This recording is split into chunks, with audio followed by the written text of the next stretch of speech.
Hi everyone, welcome to my channel. In this tutorial, I'm gonna be showing you how to lock cells in Excel. To lock specific cells, you can do the following. First, you have to unlock all the cells.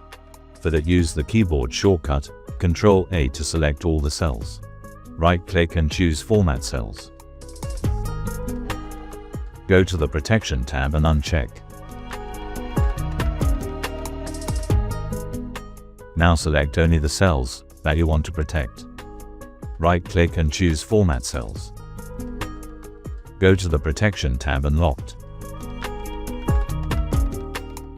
Then select Review tab, click Protect Sheet, and protect the sheet using a password.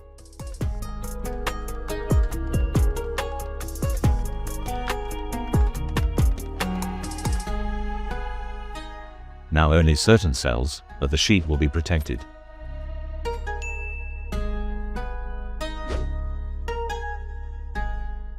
That's it. Very simple and very easy. Thanks for watching. Comment below what you'd like to see next. Don't forget to like, subscribe, and hit the notification bell for more.